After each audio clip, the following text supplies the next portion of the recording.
a boy named Karna faced a legendary earth dragon.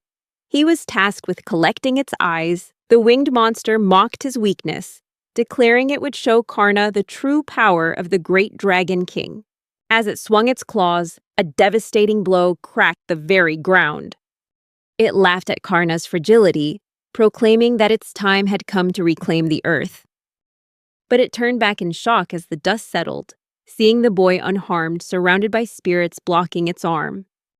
It watched in horror as its own arm began to rot and disintegrate before finally falling off. It roared in agony and confusion. Karna stared in disbelief at his own power, amazed that with just one arm, he could inflict so much damage. He wondered if he could even control this power. Then he raised his hand toward the dragon, unleashing the power of the wind with its full might. The creature shrieked as the magic enveloped it, causing its entire body to begin to decay, making it crumble and collapse into a pile of dust on the ground.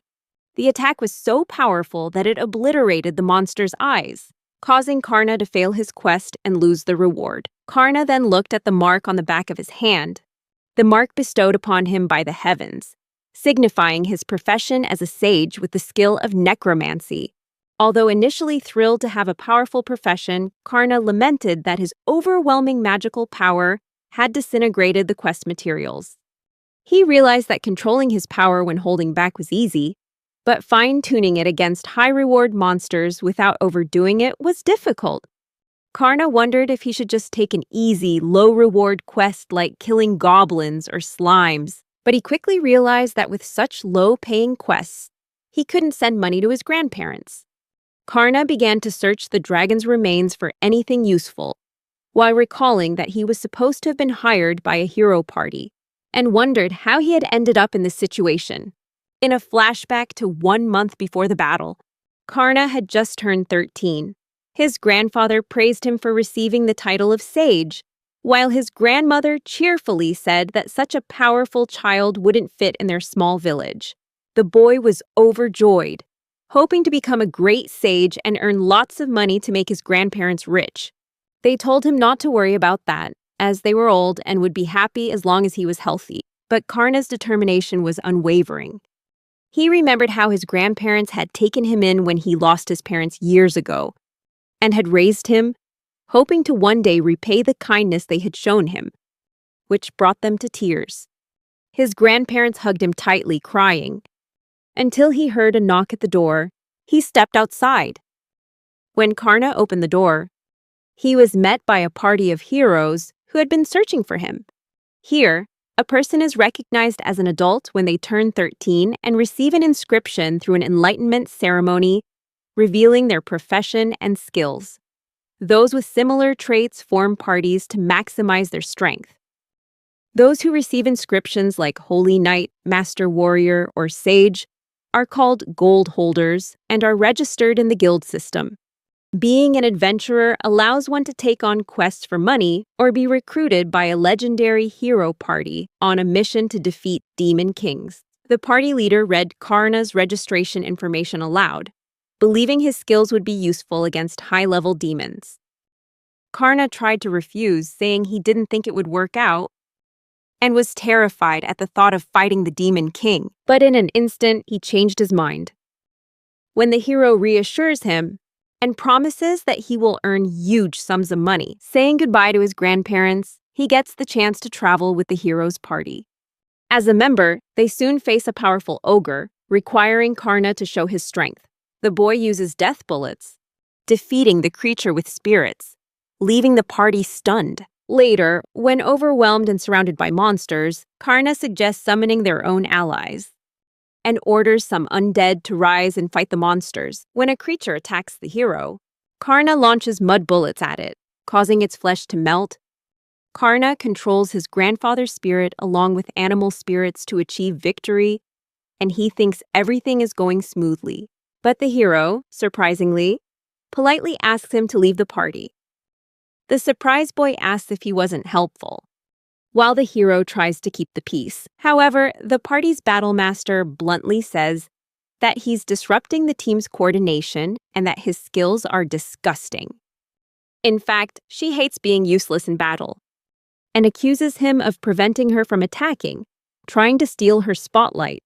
Although he points out that she could have attacked normally, she insists that she didn't want to fight a mud-covered monster with her bare hands.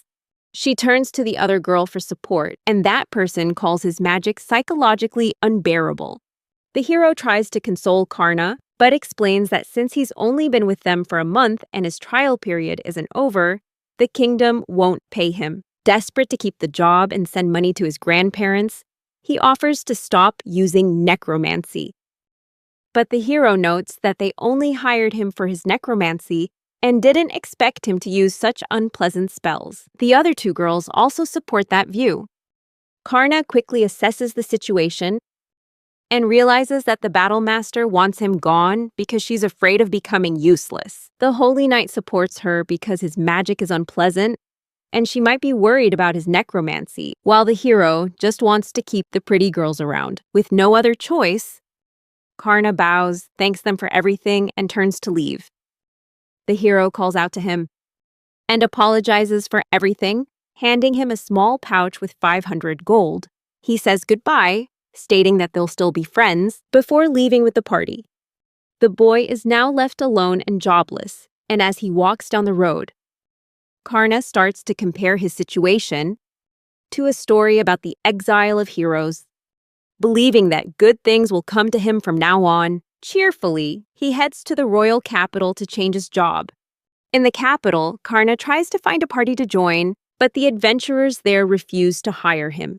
Because of his bad reputation for leaving the hero's party in just 1 month, shunned, the disheartened boy left the capital and was forced to become a solo adventurer. Back in the present, Karna knelt before the dragon's corpse and wondered what he should do from now on. His spirits, worried about his well-being, offered to find him something to eat since he was hungry.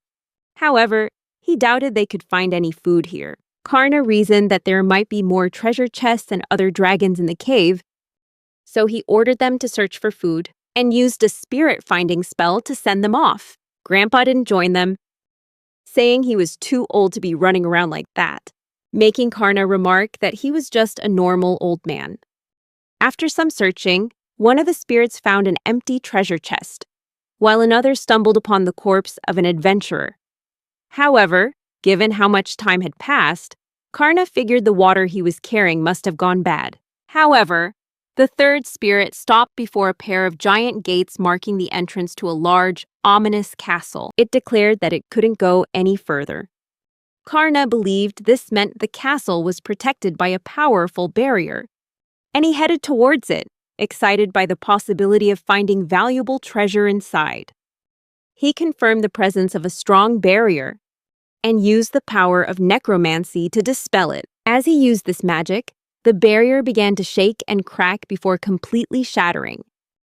While the iron gates were blown open, Karna noticed that the barrier had weakened after 200 years, which made it easier to extinguish with force. But before he could enter the castle, he was stopped by a group of 3 flying demons, blocking his path. They landed in front of him, and as their leader asked the reason for his presence, he noted that Karna's mark was from an outer god, and his human-like appearance suggested he was very powerful. The demon was surprised to learn he had destroyed the barrier, explaining that the castle belonged to Cecilia Isla Ferisu, one of the 7 demon lords. The boy asked in surprise why a demon castle was in a place where one could normally accept quests, and the demon wondered how he couldn't have known about it. Before dismissing it all and summoning the power of lightning, preparing to fight the intruder. As a loyal servant of Cecilia, his comrades remarked that Karna was truly unlucky to have been found by their leader, who was called Belphegor. They noted that he possessed the lightning of despair, granted by the ancient god Nodens, which could instantly boil the blood of others. The demon launched a bolt of lightning at Karna, causing a powerful explosion. Belphegor commented on how trivial the matter was, until the dust settled, revealing Grandpa in his human form, holding a lightning trident in his hand, declaring that he wouldn't be harmed by such a weak spell, and that he would not allow any harm to come to his master. The demon stared in disbelief, wondering why the ancient god No Dance would obey a human. The boy asked the spirit if that was his name, and he noted that he had yet to introduce himself. Turning to Belphegor, No Dance prepared to show him the lightning of despair. Asking Karna to lend him some magic, the boy agreed and touched him, causing the trident to glow with power. While the demon watched in horror, No Dance then unleashed a storm of lightning, roasting him and leaving his two subordinates badly injured. And terrified to see the god defeat one of their strongest demons, they turned to flee until their mistress, Cecilia, appeared with a smile. The demon lord of lust congratulated Karna for showing her something interesting and asked for his name. She then invited him to serve under her, praising his fighting style and saying there was something in him that she wanted. However, the boy bowed his head and told her to stop, noting that necromancy was an unpleasant magic, which got him kicked out of the hero's party. She just smiled, saying there was nothing wrong with his skills, and declared necromancy to be the greatest magic in the world, asking him to show her more. Karna hesitated at the thought of betraying humanity, but Cecilia caressed his cheek and, more importantly, offered a salary of 20 million gold per year. He happily accepted. Cecilia's underworld domain is L.A. Rural, one of the 7 demon lords who received power from a god and descended from the great demon king. Inside, Karna was led by Cecilia. He wore a new demon mask to hide the fact that he was human.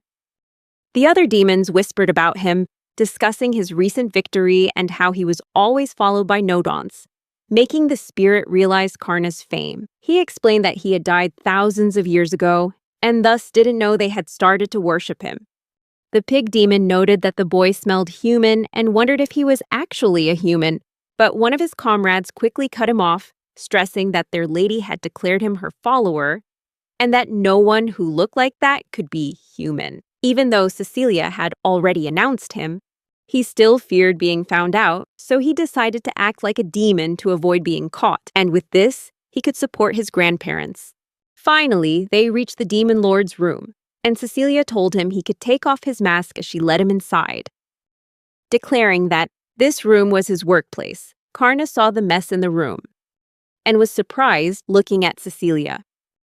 As she turned her face away, he realized that she didn't know how to clean. Embarrassed, the demon queen asked him not to tell anyone and explained that the more she cleaned, the messier it got. She had hired him as her servant. Karna agreed, keeping the high salary in mind, but wondered why she didn't choose a servant from among the demons she already had. Cecilia flatly refused, insisting that only he could do the job.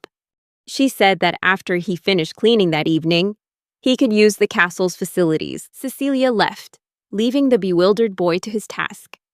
Although he didn't understand her intentions, Karna was eager to start and was determined to complete every task she gave him.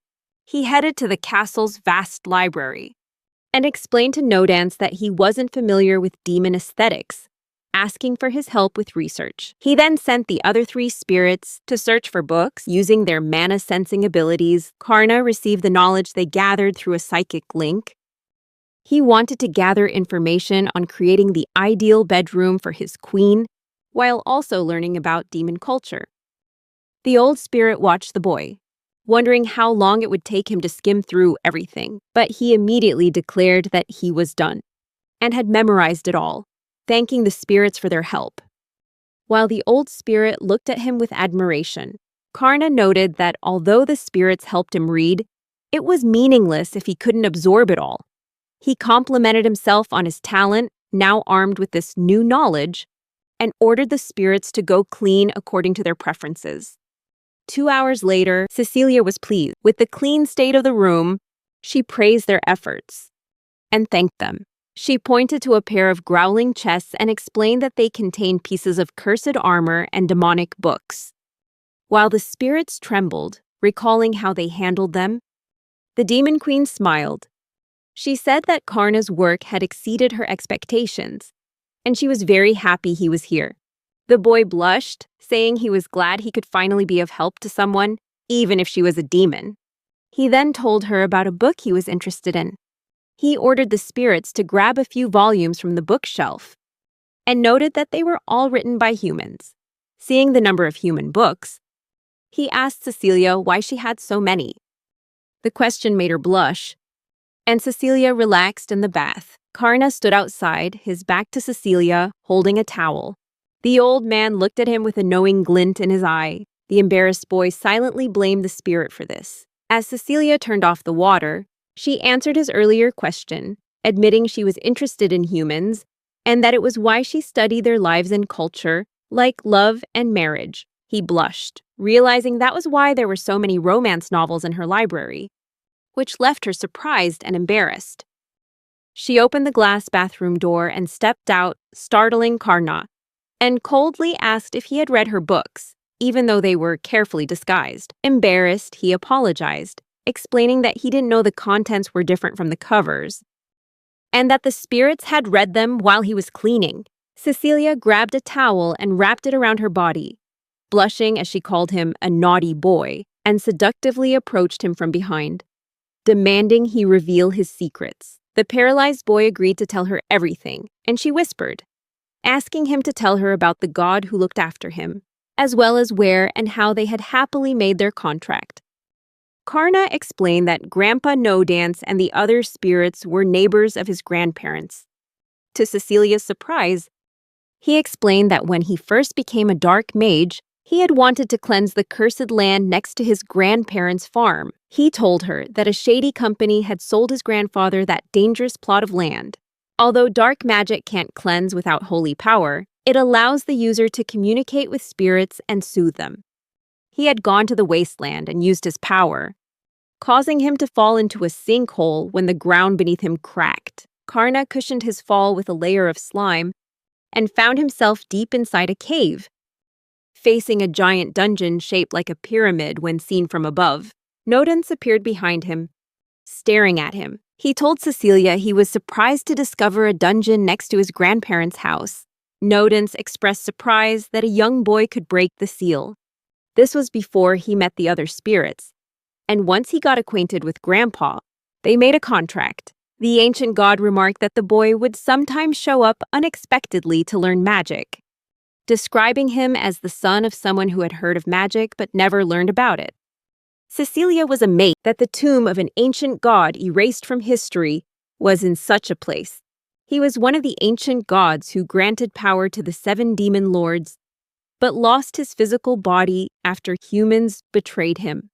According to legend, his spirit was sealed in a tomb somewhere, but its location was erased from all lore and written records. So no one knew where to look. When the land was eventually sold to Karna's family as a cursed plot, Cecilia noted that to free Nodens, he would have had to break a dangerous and powerful seal, meaning there was more to the boy than she expected. He looked at her and asked if she would catch a cold, but she replied that there was no way that could happen. She decided to assign him all the housework, noting that there were many more rooms to clean. He promised to get right on it and called upon the spirits to help. Seeing how reliable he was, she offered him another job with a reward of a nice room and an annual salary of up to 5 million gold. Karna trembled at the prospect as the spirit swirled around him. He frantically raised his hand and declared that he would do it. At the LA Rural Underground Palace, Cecilia was fast asleep. Karna entered her room, wearing his demon mask, and wished her a good morning. She woke up, revealing her scantily clad body, and greeted him back. The flustered boy replied, thanking her for letting him use the sofa to rest while thinking about how comfortable it was last night. He recalled with embarrassment how the demon lord had asked if he wanted to sleep with her. He had angrily shouted that it was impossible, since he wouldn't know where to look, making Grandpa wonder if he had spoiled the boy. Karna cheerfully declared that he was happy with the sofa and blanket, remembering the cold days after being kicked out of his party. As he rested, he thought about Cecilia's pleasant scent. Soft and warm. Back in the present, Cecilia asked him if the cushion was too hard. He reassured her and thanked her for her generosity, promising to repay her someday. She smiled and then asked if he could start working for her right away. She rang a bell, signaling for a demon to enter and serve them both breakfast. Cecilia told him his first task was to have breakfast together, telling him to take off his helmet since they were alone. He agreed, wondering if he was even allowed to eat this food. And she replied that she had asked the chef to prepare a human meal. He thanked Cecilia and was about to ask about her breakfast, but then noticed strange images emerging from it. He remembered that the Devil's Book mentioned that demons eat food to absorb magical power instead of nutrients. Cecilia cheerfully scooped up a spoonful of the strange soup and ate it. She noticed him staring and said shyly that the soup probably looked awful to humans. But the boy cheerfully asked if he could try some. Surprised, she agreed, scooping up a spoonful and feeding it to him. Although Grandpa and the spirits were worried, he found it delicious. Cecilia was overjoyed by this, while Grandpa wondered how he could enjoy it, remarking that demon food has few nutrients and a bland taste, even suggesting that eating garbage would be better. Cecilia became sad and explained that they had been trying to improve the taste for years. But no matter how much she ate, she could never make it taste like human food. Karna smiled, declaring that it wasn't bad at all, and asked if he could have some more. Cecilia trembled with happiness and suggested that they share the bowl of soup together, much to the spirit's surprise. After they finished eating, Cecilia moved on to the topic of the day. She took a cup of tea and began telling him about the demon he would be targeting. Cecilia told Karna about the demon generals, who formed the backbone of the Demon King's army, served the Demon Lord, and were granted territory and troops to command under the Demon King. She explained that demons aren't just assigned roles based on their rank. They have to demonstrate power and achievements to even be considered a leader in the Demon King's army, let alone become a general. As a reward, she revealed that if he became a general, his pay would double or even triple. Karna immediately jumped at the chance for the sake of his grandparents. Delighted to hear this, Cecilia planned to start by expanding their territory. Karna suggested they include his grandparents' farm within their territory, with his grandpa's help, noting that many of his friends would have grown up by then. Cecilia replied that her subordinates would flee since the house was inside the human kingdom. When he suggested she attack after he became a general, she said she wasn't good at that sort of thing, being just an ordinary demon lord. She stood up, suggesting they go out and have some fun, refusing to reveal their destination. They arrived at a location unknown to Karna, at an ogre base inside a demon dungeon. Here, a giant monster was facing a group of human soldiers, striking them down with its hammer. It had attacked the nearby human city and devoured its inhabitants. The subjugation force sent to deal with it had suffered constant raids and was on the verge of annihilation. The soldiers were beginning to lose heart, but their commander rallied their spirits, reassuring them that a hero would come and fight alongside them. Raising her sword to the sky, seeing this, the ogre charged forward and punched her in the chest, sending her flying into the rocks, declaring that he would break her like a horse and then devour her. He then tore off her armor, grabbed her by the hair, and prepared to eat her, while telling her to just give up. Before he could finish her off, he was hit by a shot from Karna. As the boy appeared, telling the stunned girl to get back when she asked who he was, seeing the mask, she mistook him for a monster. Karna summoned numerous spirits, lifting him off the ground, and declared himself an enemy of humanity, who had come to this dungeon in peace. Karna announced his intention to take over this dungeon as an enemy of humanity.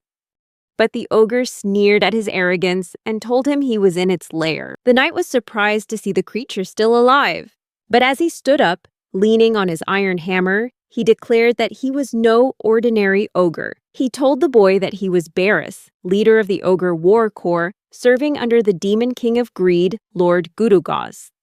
He then activated his mark, and his muscles bulged, as he revealed it to be the mark of the Blessed, declaring that if he could beat a dragon to death with his bare hands, he would have no trouble dealing with him. The knight stood there, amazed by such a powerful form. And Karna realized that the mark of the Blessed was granted by the ancient gods that demons worshipped, and was comparable to the power given to humanity during the enlightening sacrifice. He also deduced that this ogre must have the power of a hero, and only another hero could stand against him. Assessing the Ogre Lord's strength, he believed he could be a formidable opponent due to his enhancements and immense muscle mass. Believing he had scared him speechless, the ogre prepared to destroy Karna and raised its hammer. But he stood his ground and took out a lamp, opening it, and released the fire spirit within, activating his mark. Karna fused the spirit into his fist and absorbed a direct hit from the ogre's hammer, remaining completely unharmed. Both the ogre and the knight looked on, astonished at the seemingly impossible feat, and as the creature retracted its hammer, the fire spear reminded Karna to be more confident and not be intimidated by the ogre's muscles. It warned that the ogre was not at full power, and that the next blow would likely be much stronger. The monster confirmed this, telling Karna that he was chosen to die and asserting that he would not be stopped this time. As the ogre gripped its hammer with both hands, the spear told Karna that they would go all out and taunted the ogre. The ogre unleashed a powerful attack, causing the ground to shatter, sending large fragments flying toward him. Karna used his power, commanding the spear to vaporize the ground and form, delivering the hammer of fire as a counterattack. The blow landed, and the fireball headed toward the ogre, leaving him in disbelief as it incinerated him, creating a massive hole straight through the entire mountain. As the dust settled, Karna wondered if the ogre was gone, but the spear said he'd been torn to pieces, and that the attack was truly overkill. Karna doubted that defeating one of the 7 great demon generals would be so easy. He hovered around, looking for the knight. The knight was hiding behind a rock, trembling in fear at the dark demonic power she had just witnessed. When one of her subordinates asked what they should do, she panicked and told them to retreat to inform the heroes of the new situation. A new demon general, or perhaps even a demon king, had just appeared. The exorcist forces fled in a panic, while the fire spirit looked on, confused, asking Karna if everything was all right, but he told it to be quiet as they needed to search for the hidden demon. Karna sensed 3 souls in the distance using his soul detection spell, and they swept the entire dungeon before reporting that they couldn't find anyone. Karna found this strange, pointing out that high-level demons should be descendants of Nodance and Vor. The fire spirit noted that perhaps he wasn't blessed. Karna thought that the demon generals had to be as strong as Nodance and shouldn't be defeated with just one punch, noting that not even his grandfather was that weak. In a flashback, he recalled the first time he met Nodance at the tomb beneath his grandparents' farm. Karna asked the old man who he was, and he introduced himself as the divine spirit residing in the cemetery, surrounded by other powerful souls. He asked if the boy believed he could control their souls, demanding that he show his strength before attacking with the purple lightning of despair. Karna realized he had to complete a trial for them to become his spirits. He used a slime cushion to try and block the attack, but it failed and he was electrocuted. The fire spirit laughed and unleashed a fire hammer on him, but he shot slime bullets at the fireball, causing it to explode prematurely and sending him flying. Nodance mused that no one had ever been able to withstand the skills of the ancient gods like that. It had been a long time since he'd seen a human with such high potential. The injured boy got back up, his tattered body and clothes smoking from the attacks. When the god noticed he was still standing, Karna's expression turned serious, making the old god smile and praise his excellent eyes. Back in the present, Karna noted that, as his grandfather's descendants, the demon generals should be as strong as him. He declared that the demon general must have escaped. The fire spirit then said it would return to its lamp to stop draining Karna's power, reminding him to be careful. He thanked it and promised to call on it if he encountered an enemy, happily opening the lamp so the spirit could rest. He took off his mask and sighed. Before hearing Cecilia's footsteps approaching, he turned to see the demon queen, apologizing that her enemy had escaped. The demon queen smiled, realizing that the fire hammer was the embodiment of fire and power from Vorvados, the cursed ancient god, manifesting in his fist and vaporizing the entire area in its path. It was the first time she'd seen it in person. Cecilia then turned to the disappointed boy, gently scolding him for letting her enemy get away, while patting his head. To herself, she noted that the enemy might have actually been vaporized, wondering just how powerful this boy really was. Feeling nervous, Cecilia told Karna not to worry and handed him a stone that looked like a precious gem. She explained that it was a core, proof of ownership of the dungeon, and that it was easy to obtain since the boss had been defeated. She then handed the core and the dungeon over to him, telling him to do as he pleased and to consider it his home. The boy was overjoyed by this and asked the spirits what he should do with his new home. While Cecilia smiled from a distance, that evening, the heroes' party received a new extermination quest at the Royal Guild. The staff member there announced that they would be facing a formidable opponent that only a hero could defeat. He bowed his head, begging the hero to accept the quest. As he looked at the wanted poster, which had a similar image of Karna with his demon helmet, he noted the boy's impressive power, having defeated a demon general with just a single blow. However, he also noted that thanks to Karna, the party's holy knight had learned some resurrection magic. Deciding it was time to challenge stronger foes, smiling brightly, they suggested finding someone to help them defeat the demon. In a world ruled by swordsmanship, magic, and enlightenment, demons, who originated from ancient gods alongside humans who fought against them and claimed the continents, continue their fight to this day. Since demons live on the magical energy within souls, underground labyrinths are like farms, luring adventurers with the promise of treasure, then absorbing their souls into the dungeon core, creating a magical fluid that nourishes the demons. At the border between the human and demon realms, a new dungeon was about to be created by Karna. The boy held the dungeon core in his hands, took a deep breath before activating it. The ground began to crack, as shapes started to appear and form a modest burial mound. Cecilia wondered if it was big enough for him, and Karna explained that it was the only way he could use his necromancy's creation magic. He preferred comfort over style. He happily led her inside, lighting the way with his spirit lantern as he showed her the newly created furniture and hugged a talking pillow. He invited her to sit on it, and the girl happily accepted, remarking that his room was at the center of the dungeon and asked for permission to play with it a little. As Karna handed her the dungeon core, she joked that there would be no one to protect or take care of him while he was busy. Activating it, and created a magic circle that connected his room directly to hers. He wondered if that was okay, pointing out that he would also have access to her room, but she just gave him a mischievous wink and teased him, making him feel embarrassed. He looked at the gate, realizing that even if they were in the same dungeon, opening a portal like that was incredibly high-level magic. Although he might think of her as a kind older sister, she was still a powerful demon lord. Cecilia cheerfully returned the core to Karna, telling him that he would be able to use all the creation magic within his territory and shape the land as he pleased.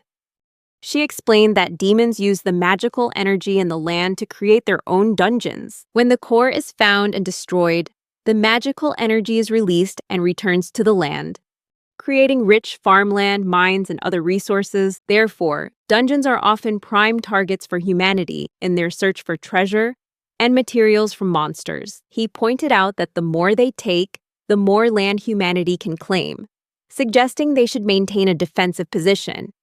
Karna happily asked his spirits for help. The next day, the hero's party faced an ogre. The hero proudly sliced it in two, declaring that they were getting closer to the dungeon. The hero's party continued to advance, fighting the ogres that appeared along the way, with the hero himself slicing one monster in half, while the battlemaster took down a second one with a single punch. The man cheered the group on, saying they only had a short way to go and encouraging everyone to keep up the pace. However, he was completely unaware that an ogre was charging up behind him. The monster snarled, preparing to smash him with its club. But the holy knight, who jumped in and absorbed the full force of the attack with her shield, saved him.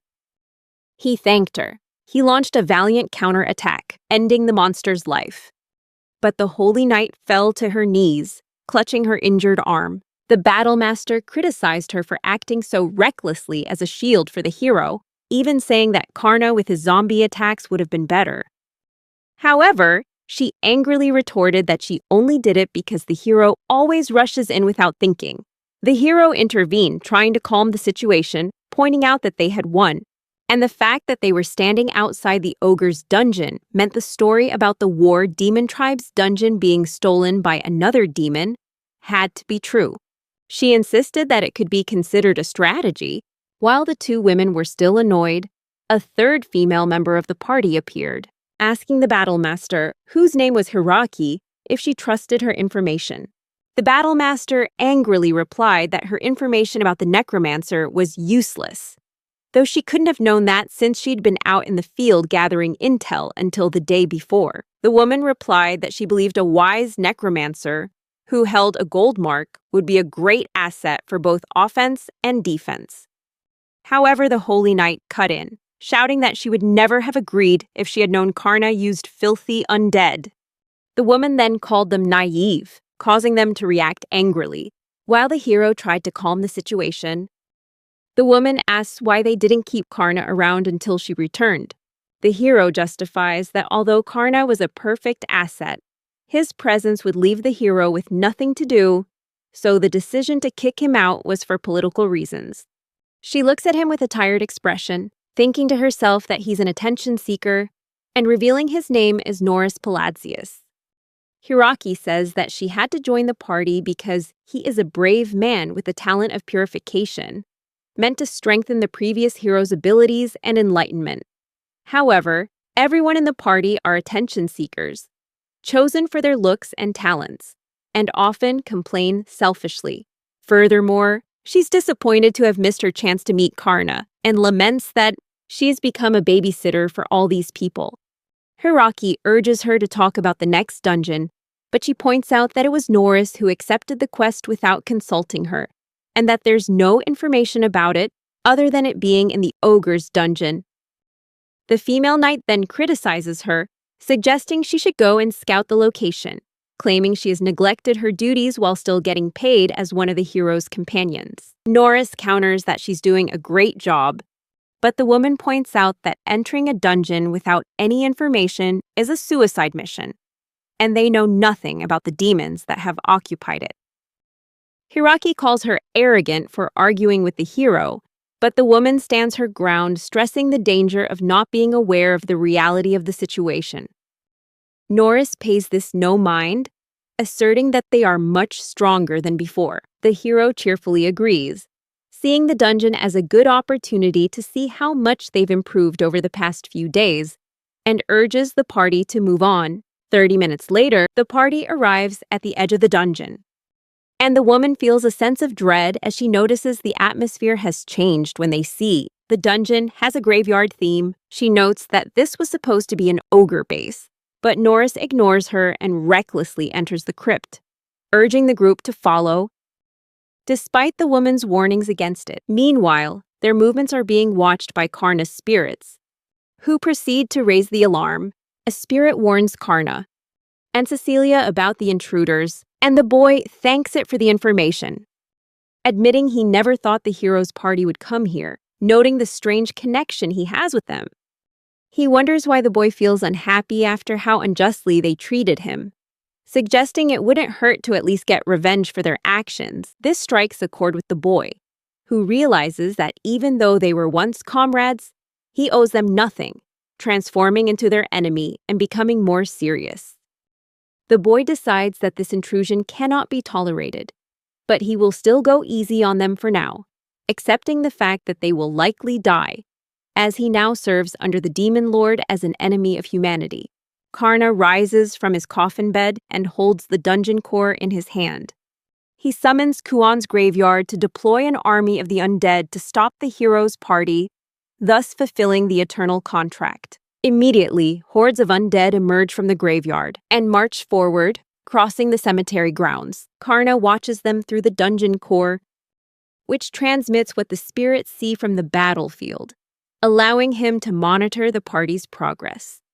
Cecilia approaches him, calling the place an intimate and solemn space. And although the boy shyly admits he didn't have time for an elaborate design, he excitedly remarks that it's more than enough. He notes that the dungeon's design is like a seal where spirits are imprisoned, with mythical magic crystals that are a legacy of the ancient world, and guardians that could lock away even the ancient gods. Looking at the monitor, he observes that the dungeon Karna has built will be unbreakable. The undead surround the hero's party. Hiraki refuses to fight them, claiming they're disgusting, and tells the hero to take care of the mission after they've been destroyed. They are surrounded by a horde of angry ghouls, and Norris orders the Holy Knight to make them disappear with magic. She used her power, but the ghost just mocked her efforts before rushing in and phasing into her breastplate. The hero yelled at her, reminding her that she was responsible for the party's magical attacks, and also criticized the battle master, telling her to get it together. Watching from afar in Karna's room, Cecilia was surprised by the weakness of the current era's heroes. Karna explained that they lacked the proper methods to fight against ghosts and the undead, as the hero specialized in physical attacks, which were incompatible with incorporeal and resurrected beings. Meanwhile, the Holy Knight lacked the faith or support items to enhance her magic. As the other party members cowered, the assassin remained unfazed. She uncorked a bottle, ran up a wall, and performed an acrobatic flip. She doused the ghost with its contents, which was revealed to be holy water. As the ghost began to burn and flee, she finished her pirouette, drawing a silver dagger imbued with holy magic, and stabbed one of the creatures. She was criticized by a party member for her earlier remarks, but Cecilia noted that it wasn't the voice of the person who had just been saved. She praised the assassin for her skill and realized that without her, they would have failed. Cecilia was curious about what they would do next. The assassin told the party to retreat to get away safely, saying the ghost would reveal all their skills to the dungeon boss. The hero dismissed this, insisting they had to do something since they couldn't leave empty-handed. He ignored her when she called him reckless, saying they would win if they landed an effective attack, and that everything would be fine as long as they left with some loot. The assassin stressed that they couldn't just use the holy water, blessed with high magic, willy-nilly, because it was very expensive, leading Hiraki and the Holy Knight to call her selfish for holding back.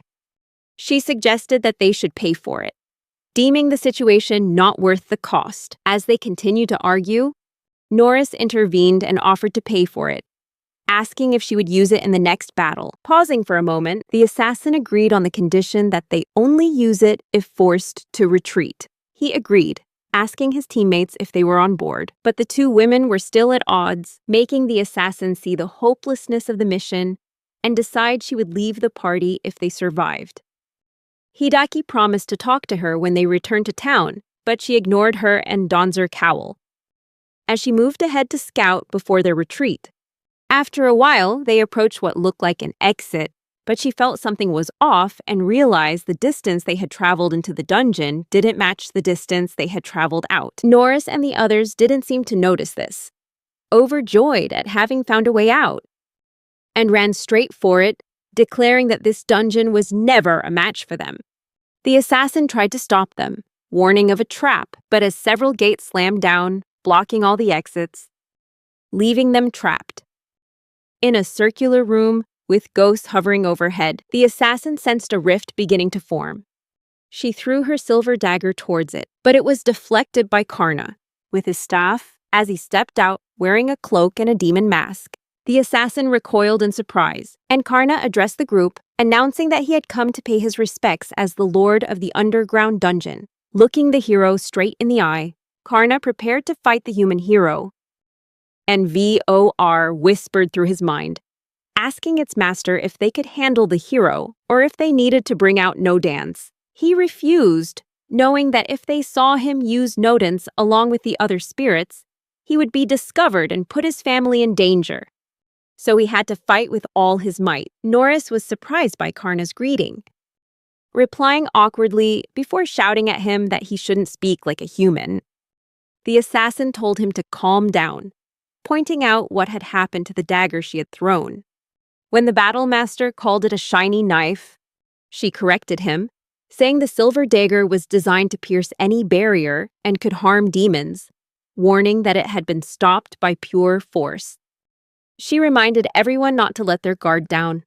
She assessed Karna and deduced that although he looked like a child, he had definitely enhanced himself and could be considered a high-level warrior. She advised the others to coordinate and work carefully as a team, but Hiraki disregarded her advice and charged forward alone, believing she could handle the demon by herself. Karna summoned VOR, and the spirit allowed him to use its skills as he pleased. He then used fire armor, making himself immune to all attacks. Meanwhile, Hiraki continued to rush in alone, ignoring the assassin's advice. The hero reassured the assassin, reminding her that Hiraki was a high-level battle master, who had mastered all weapons and martial arts, to the point that she had become a divine figure in the world of martial arts.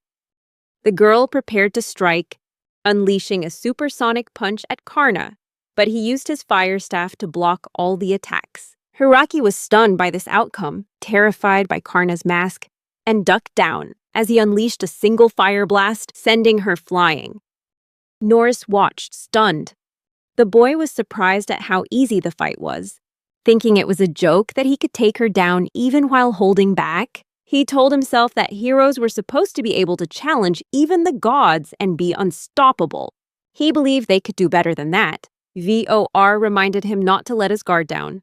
The Holy Knight then said a prayer before launching an attack, Holy Crusher with her spear.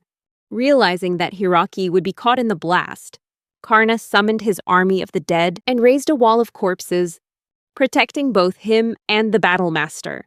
The attack exploded on impact with the wall, sending dust flying across the battlefield. The Holy Knight rejoiced, thinking she had won, not noticing that she might have hit the battle master, and quickly moved forward to revive her. Meanwhile, Karna stood over the corpse, the assassin warning the Holy Knight not to be so reckless as she charged toward Hiraki. The Holy Knight was stunned to see Karna checking on the master warrior. After looking at her, Karna turned and unleashed a disintegration wind. The knight raised her holy shield to block, but the attack was too powerful, causing the shield to corrode and shatter. She was hit by the full force of the attack, causing her armor and clothes to disintegrate. Before the assassin could rush in and pull her out of the line of fire, the girl trembled uncontrollably, terrified and ashamed of being completely naked, and wet herself before fainting. The assassin cursed her for being useless, wondering how to counter the mist's negative effects without the Holy Knight, while also realizing that the demon was stronger than all of them, and the master warrior had been taken hostage. Meanwhile, Karna noticed the hero's furious expression, and VOR remarked that Hiraki would have died if Karna hadn't held back with his weapon. Norris shouted with motivation, glowing with power, while the boy wondered if he was willing to put his comrades in danger. The hero replied that he wasn't, but that they all knew the risks when they joined. He revealed that he'd also learned some resurrection magic, so he didn't care if the Holy Knight died, since he could just bring her back. This enraged the boy. Seeing the hero unleash a powerful holy slash, the boy was furious at his willingness to sacrifice a comrade, despite having no reason to help Hiraki. He angrily declared he wouldn't let the hero abandon someone a second time and fully unleash the power of Vorvados. The spirit materialized, launching a fiery punch as a counterattack, shattering the hero's attack. The fireball flew past Norris, destroying the sphere behind him, horrified to realize that a shadow demon had countered a hero's strike. To stop him from winning, Norris watched as his holy sword snapped in two, causing him to scream in horror. The knight kept screaming in disbelief, especially as his holy armor and equipment also began to crumble, leaving him in nothing but his underwear. He cried out in panic, demanding to know what kind of magic Karna used to destroy his holy sword and equipment, but the assassin cuts him off, insisting that it was entirely his fault. Stepping forward, she performs a special spell, allowing her to see the monster's name, race, and attribute, confirming that Vorvados has a good attribute in this world. Souls are classified by two attributes. Those who protect and show compassion for others are marked as good, while those who prioritize their own interest and happiness are marked as evil. Karna comments on Vor's good attribute, and the ancient god cheerfully declares that he is a spirit who descended to protect his friends and family. He explains that a person can easily switch between these two attributes, as they are determined by one's actions. The assassin tells Norris that a hero can only have the power to destroy evil by acting within the absolute limits of what is considered good, and calls himself selfish for hiding behind his comrades in battle. The hero hastily objects, insisting that he isn't selfish. He explains that he gave Karna money, even though he didn't have to after Karna was exiled, and says that it doesn't count as abandoning his comrades if he can still help them, right?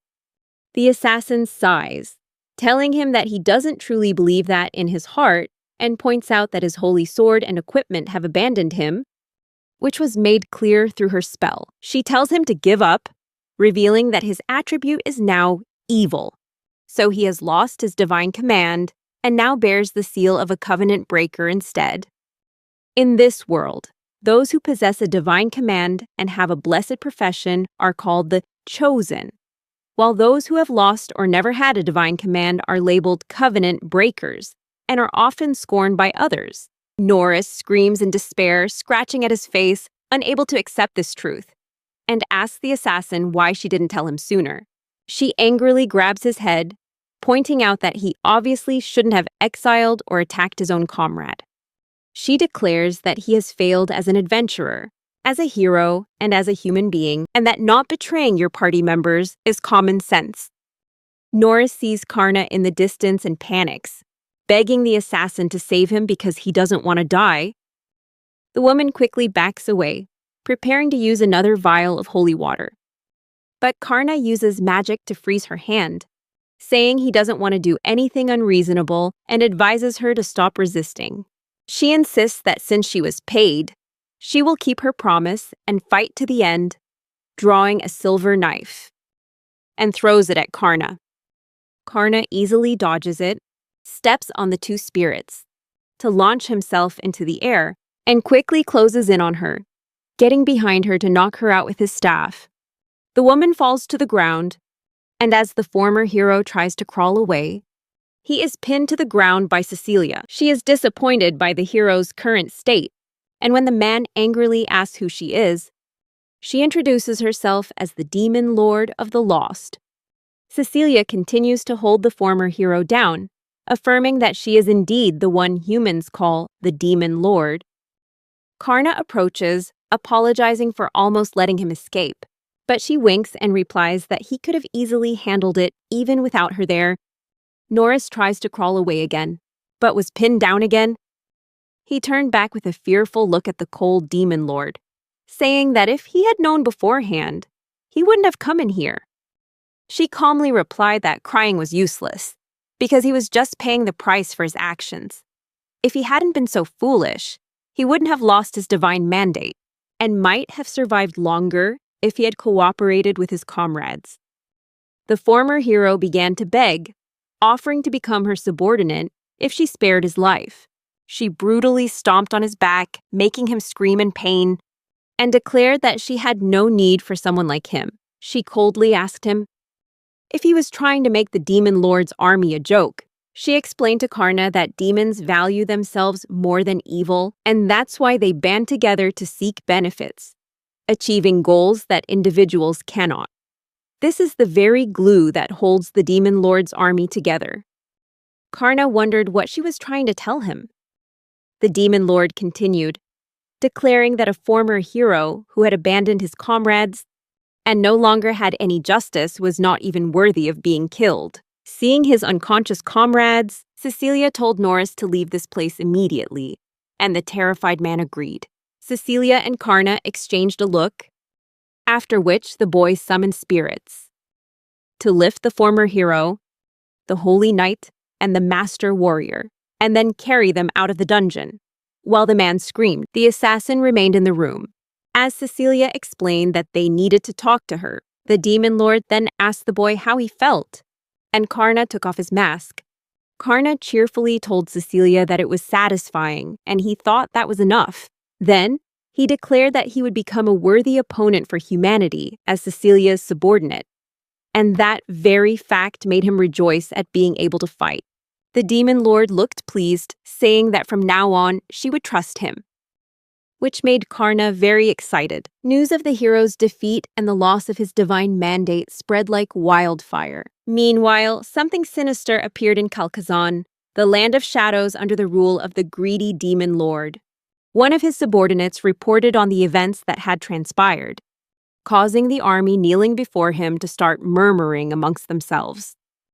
Sitting on the corpse of a dead dragon, the greedy demon lord, Dargaz Zalaga, assessed the situation. He noted that not only had Cecilia stolen his dungeon, but she had gone a step further and taken down the hero as well.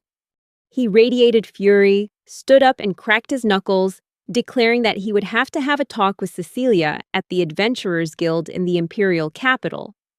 At the guild, the guildmaster slammed his desk in frustration upon hearing the news of the hero's defeat. He frantically asked his assistant if the report was completely accurate, and she confirmed that it was, revealing that after the hero lost his divine mandate and was branded a covenant breaker, the country had secretly executed him. Both of his comrades were so traumatized they were beyond recovery. Sighing, the guildmaster asked about the mercenaries sent to train to monitor them, and the assistant reported that she might have been captured to be used as a source of information. He feared that information about the country's strongest adventurers had been leaked. However, the woman pointed out that Aisha Alistair was a chosen one and a veteran of many battlefields, possessing the assassin's divine mandate, and she wouldn't betray humanity so easily. The guildmaster noted that they no longer had the resources to rescue her, accepting that she would likely die. This exchange was being observed by a horned spider, perched on the assistant's shoulder. The spider was then retrieved by a demon lurking nearby, who quickly departed to report this information to Cecilia.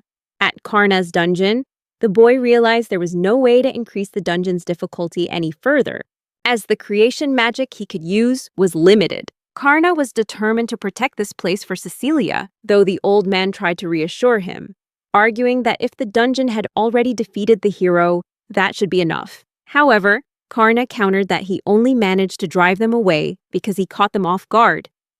He feared that veteran adventurers and the Demon King's army could easily break through with the current preparations. Their conversation was interrupted by the return of the field supervisor. The giant dragon emerged from a magic circle. He reported that the number of facilities and traps the boy could create with his creation magic was too limited, prompting Karna to admit he still had much to learn. The supervisor went on to explain that the creation magic of the Necromancer School was mainly for fortifying bases and controlling the undead, not for defending a labyrinth. He noted that the facilities shouldn't be run at their limits and advised Karna to devise an efficient operational plan before leaving. Karna declared that he had an idea, but needed more experience to succeed, and wanted the opinion of a veteran who understood adventurers. Putting on his helmet, the boy rose from his cushion and headed to the dungeon to ask the assassin for advice, which the old man approved of. In the dungeon, the assassin restlessly cursed her captors, asking if this was how they treated prisoners. Surrounded by cute cats, she fretted, wondering if they really believed these creatures would make her let her guard down. A cat meowed before jumping onto her lap, and she struggled to resist its cuteness. As it stood on its hind legs, she noticed her food was just bread and soup, but at least it was human food. She wondered if these cats were monsters, but then found herself unable to resist their charm. Aisha continued to resist until a cat jumped onto the floor and rolled onto its back for her to play with. Despite a final attempt at resistance, she finally gave in, happily rubbing its belly. She buried her face in its soft fur, realizing it smelled like sunshine and telling herself she had to keep it a secret that she was a die-hard cat lover. She wondered how they found out. Karna appeared behind the bars, apologizing to her for it, and explaining they had to read her soul while she was unconscious. Stunned, she realized he was the demon from before. Karna explained that his necromancy skill, soul reading, allowed him to gather a person's name, background, and preferences. The assassin shuddered, realizing he was overwhelmingly powerful. Despite his inexperience, Karna could still defeat the hero and might even be on par with the Demon King, which made the assassin wonder why he was on the front lines between demons and humans. Karna then listed all the information he knew about her, including her profession as an assassin and her item mastery skill. And that in her spare time, she took care of the stray cats in the capital. Aisha blushed in embarrassment, covering her face and apologizing for being a cat lover. She hugged a cat tightly, declaring that unlike humans, cats aren't two-faced and wouldn't let her down. Karna thought this was cute and that it was nothing for her to be ashamed of, but she bluntly replied that even if he could control the cats, that didn't help her. She declared that she wouldn't reveal any information, and if he was going to kill her, he should just do it. As she was a mercenary loyal to her master and was prepared to sacrifice her life, Karna understood that and proceeded to take off his helmet, causing Aisha to scream in confusion. Aisha looked at Karna, surprised to see a human serving the demon lord. The boy walked into the cell with an innocent look, declaring that the demon lord's army had better pay and benefits. The assassin was surprised, wondering if that was the reason he had turned his back on humanity, before realizing with disappointment who he really was. Karna was surprised that she recognized him, and Aisha explained that she was the one who had recommended him to the hero. Because she had noticed his skills and believed he would be very useful, she regretted that he had been fired before she rejoined the party. Aisha then asked if he had joined the Demon Lord's army, because he held a grudge against the hero, but Karna denied it, saying he didn't have time to bother with revenge and had joined purely for business reasons. Aisha wasn't convinced, so to reassure her, Karna gave her the truth of OST, a jewel that would glow red when it detected a lie, so she could clearly see the truth in his words. She hesitantly took it and examined the jewel, and when Karna repeated his reason for attacking the hero's party, Aisha was surprised to confirm that Karna was actually telling the truth. He went on to say that, although it wasn't easy, after being fired, he now really enjoys working with Cecilia and has learned a lot. Karna explained that demon and human cultures are very different, in that for demons, strength is everything, whether it's wealth, power, skill, or charm. The demon's strict social system is based on strength, and appearance is also important to display that strength. Demon nobility likes to dress like human nobility, and being cute is considered a weakness. He revealed that the cats in Aisha's cell were the weakest species to demons, and they are often used for training or as food. Karna held a demon cat in front of the astonished girl and cuddled it. Aisha feared a trap, believing Karna would exploit her love of cats to extract information about humanity, but she couldn't resist the cat's cuteness. Karna explained that the minds of demons and humans differ mainly in that demons do not value cuteness. He went on to explain that they were on the front lines between demons and humans, a place where knights and adventurers often came to attack. To deal with intruders without killing them and taking their magical energy, Karna planned to use the cats to draw in enemies who would be difficult to defeat and prevent them from passing through. Aisha angrily asked if he had any hesitation about betraying humanity, but Karna asserted that the difference between humans and demons was mostly just cultural. Horrified, Aisha realized that the hero had unwittingly turned a powerful ally into an enemy of humanity, without a second thought. Karna then told Aisha that he needed an advisor who understood adventurers to help him build his dungeon, and offered her a contract worth 1 million gold, with an annual salary of 10 million gold, to become his subordinate. Explaining that the money would be paid by Cecilia, Aisha reluctantly admitted that the salary was double her current one, and when Karna added command over the demon cat horde, she immediately seized the opportunity, much to Karna's delight. She hugged a cat to her chest, while coldly telling herself that she couldn't refuse right then. fearing the boy would kill her if he couldn't make her his subordinate. Aisha wondered if she should pretend to be his subordinate to take the opportunity to assassinate him, thinking about the 100 million gold bounty for eliminating the 7 demon lords, and speculating that there must surely be a worthy bounty on Karna as well. The old man then suggested to Karna that he should show Aisha the current state of the dungeon. Karna explained that he hadn't finished it before the hero appeared. Aisha remarked that even though the dungeon was incomplete, it was still a formidable challenge, admitting that she could have made it through if she hadn't been stingy with her valuable items.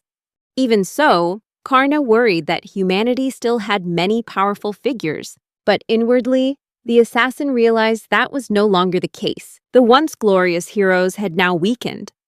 While Karna grew stronger over time and was now nearly unbeatable by humans. The old man suggested that they take a walk around the dungeon, and Karna happily agreed, telling Aisha to come along. He also reasoned that she needed to know exactly what she was up against, especially if she intended to assassinate someone. Aisha coldly agreed.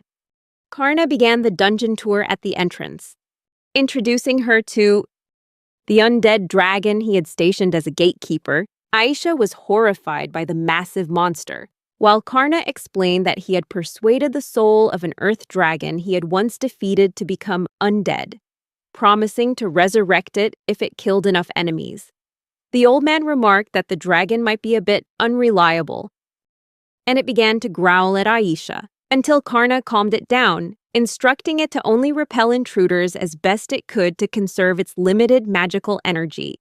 Aisha wasn't very impressed by that, so Karna led her to the dungeon's trap area. As she walked along the graveyard path, she noticed that they weren't getting anywhere. Karna explained that he had manipulated space and time to create an endless road, which could trap intruders for up to a century. He described it as just a little trap, much to Aisha's disappointment.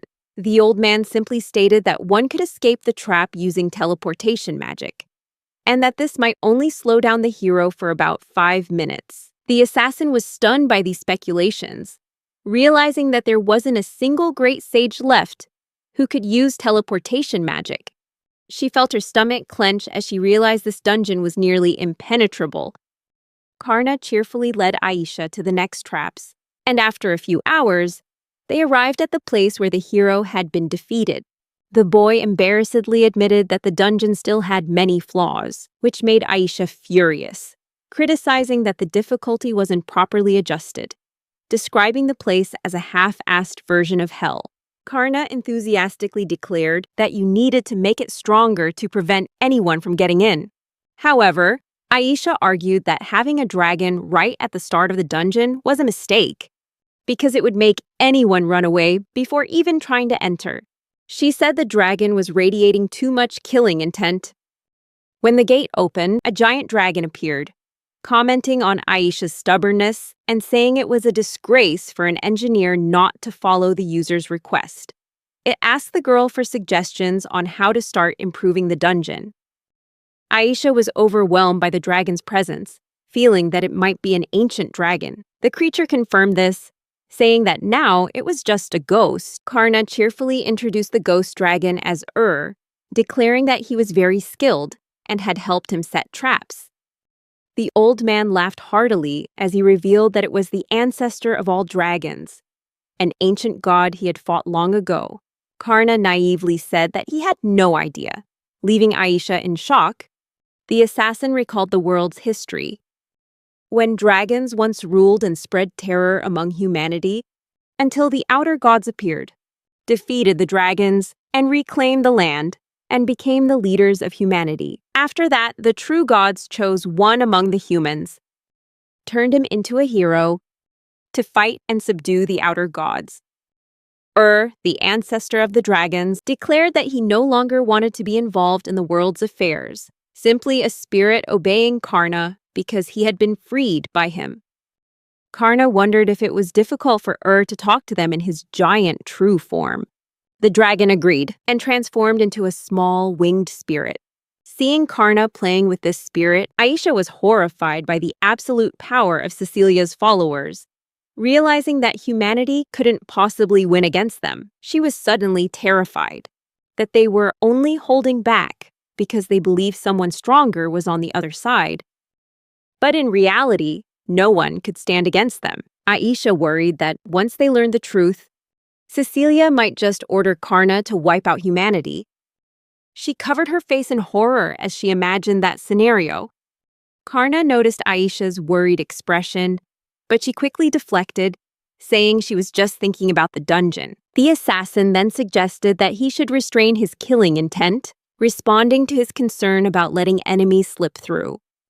She proposed that high-level adventurers might pass through unhindered, though in her heart she knew this wasn't necessarily true. Aisha then suggested that he should design the areas around the entrance and the middle of the dungeon at a low level to lure in weaker humans and steal their magical energy.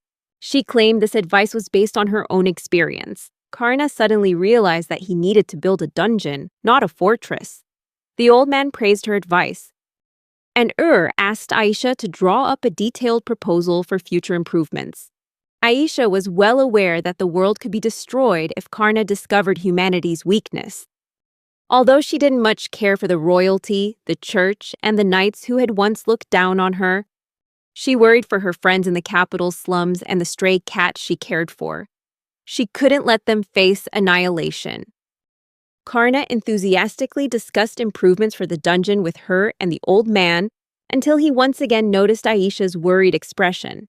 When he asked what was wrong, Aisha skillfully concealed it, but inwardly, she resolved to infiltrate the Demon Lord's army to prevent them from discovering humanity's weakness. 1 month after the dungeon was renovated, a party of adventurers was fighting skeleton soldiers near the entrance of the Dungeon of the Eternal Coffin. Although one member of the party was taken down, the others defeated the monsters and received their reward. One party member remarked that this was the place where the hero was defeated, and it was easier than he'd expected. He also noticed that every time they defeated a monster, a treasure chest appeared. Their injured comrade cried out for help, but instead of helping, a party member with a wicked smile finished him off. The axe-wielding teammate looked skeptical, but the man replied that they don't need weaklings and can always recruit replacements. The other agreed, and the party pressed onward. They had been informed that there was an undead dragon guarding the entrance, and they would face many traps. But the enemies before that would be weak, so they continued deeper into the dungeon for more loot. In response to the hero's party being defeated, the Adventurers Guild classified the Dungeon of the Eternal Coffin as a first-class danger zone, warning adventurers to stay away. However, some ignored these warnings and flocked to the dungeon, hoping for treasure and fame. They were confronted by the undead dragon at the gate, but seeing that the enemies around the dungeon were quite weak, many adventurers continued to pour in, seeking safe treasures. At the great underground palace of La Rural, Cecilia had summoned her executive council, which included the orc chieftain, the succubus matriarch, Mammon, and Belphegor. Mammon was furious, demanding an explanation for the situation. He called Belphegor a coward after he tried to calm things down, but was cut off with a reminder of his defeat at the hands of Karna. Meanwhile, Cecilia winked at the masked boy as he poured her tea. Made from his grandmother's recipe, the Demon Lord invited everyone to enjoy the tea, but Mammon slammed the table, criticizing her for seizing another Demon Lord's property and giving it to some newcomer of unknown origin. Mammon explained that after her move, the Greed faction was left with no dungeons, forced to survive on the residual magical energy from their predecessors. He asked if Cecilia was even aware of this crisis. Cecilia compared the situation to being trapped at home with no fields or work, noting that they were about to reach their limit. Mammon adamantly demanded immediate action, pointing out that while they were benefiting from the dungeon's energy supply, they weren't draining the adventurers' magic and were instead being robbed of their gold and coins. He demanded that Cecilia take responsibility for this. However, Cecilia calmly asked Karna if they were truly in a financial crisis, and he explained that this was just the initial investment, made after consulting a financial advisor. The doors opened as Karna summoned the advisor, and Aisha walked in. wearing a demon mask to hide her human identity. Karna asked Aisha to explain the new dungeon to the executive council. The orc chieftain remarked that she smelled human, but the succubus matriarch pointed out that there was no way Cecilia would bring a human into the kingdom. And this was strongly supported by Belphegor. Mammon found Belphegor's fawning over the newcomers unbearable to watch. But he ultimately, and reluctantly, admitted that Karna was strong, even if he didn't truly acknowledge that strength. However, Mammon remained firm, insisting that fighting alone would not bring peace. And he vowed to uncover any lies from the newcomer. Angrily, he demanded they present their plan. Aisha quickly observed Mammon, noticing his tendency to pressure and manipulate others, surprised that even demons acted this way. Meanwhile, Cecilia chuckled, telling Karna that this was going to be fun, which made Aisha realize how close the two of them were before she began the briefing. Pulling out the dungeon core, Aisha projected footage of the Dungeon of the Eternal Coffin's true appearance, showing the two previous adventurers venturing deeper inside. The axe-wielding warrior suggested they turn back, but his companion insisted on going just a little further to find the final chest. They saw a door at the end of the path and smiled at each other, believing it was the dungeon's final door. They kicked the door in violently and entered an empty vault. Startling a demon cat inside, the axe-wielding warrior found the cat cute, ignoring his partner's warning, and petted the creature. The other adventurer also couldn't resist the cat's cuteness. But when he came to his senses, he saw other demon cats approaching. He tried to snap his friend out of it, but to no avail. As he prepared to deal with the cats, his companion held him back.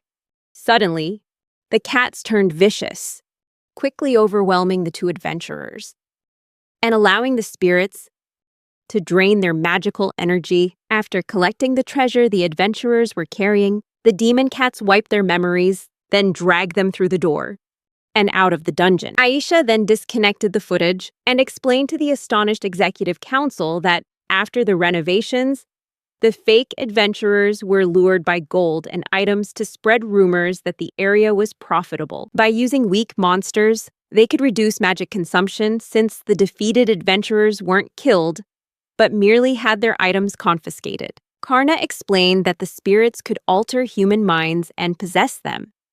Once the adventurers are defeated by the demon cats, their memories would be erased and the cycle could be repeated, continuously draining magic power from them over and over again. The members of the executive council were all shocked by this plan, with Belphegor remarking that the system was cruel. Karna asserted that they could continue to extract magic power from the adventurers multiple times. But Mammon was skeptical and asked if the fake adventurers would become suspicious if he made a mistake. Aisha explained that the adventurers wouldn't realize their loot was gone after their memories were erased, and they would keep coming back, just like a gambling addict returning to a casino. Cecilia understood, realizing it was all about manipulating the human mind. Aisha went on to explain that they wouldn't be taking anyone's life, and that even weak souls could become a powerful source of energy if drained repeatedly. The zombie dragon acted as a boundary between the safe and dangerous zones for the adventurers. Aisha continued, explaining that the fake adventurers would get the impression that they were safe as long as they didn't go too deep, and that even if they were defeated, they wouldn't die. Seeing the weak enemies, they would become confident in their abilities and would return many times, thereby increasing the dungeon's profits. Karna then presented the projected results to the executive council, leaving Mammon in disbelief. The boy explained that once the rumors spread among the humans, the dungeon would become incredibly profitable. He thanked Aisha, noting that the traps he'd created before consumed a lot of magic power because he thought strong enemies would attack with pure strength, which made the dungeon unprofitable. Aisha then lied that humanity's main forces were currently focused on the other demon lords, and they didn't have enough resources to deal with Karna. The orc chief and the succubus matriarch immediately praised Cecilia for thinking so far ahead But Mammon still expressed his doubts, pointing out that there was no way weak monsters like cats could use charm magic. He wondered what trick they were using to achieve it. Aisha tried to dodge the question, saying it was a trade secret. However, Mammon suggested they might have used precious items or materials from the castle to achieve this, which made Cecilia furious. She asked if he was doubting her, insisting that she hadn't taken any items from the castle or received any direct help from there, which Karna eagerly confirmed. Karna then offered to explain, and as Aisha showed more footage, the boy said that the monster cats were summoned by demons, and they were the lowest tier monsters because their ability scores were only on par with ordinary animals. He explained that despite often being used as test subjects or an emergency food source and considered worthless, the cat still had a hidden power. Turning to the succubus matriarch, Karna asked what the requirement for using charm magic was. She replied, while caressing her chest, remarking that the more beautiful and alluring one is to the opposite sex, the higher the chance of success.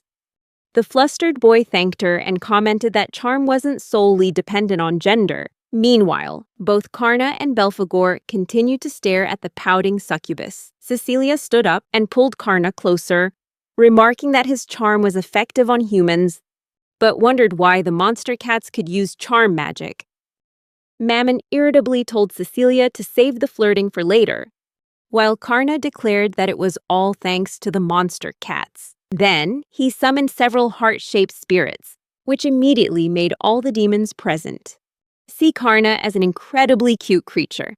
Mammon, Succubus, and Belphegor all became flustered, clutching their private parts in embarrassment and arousal, unable to resist the charm.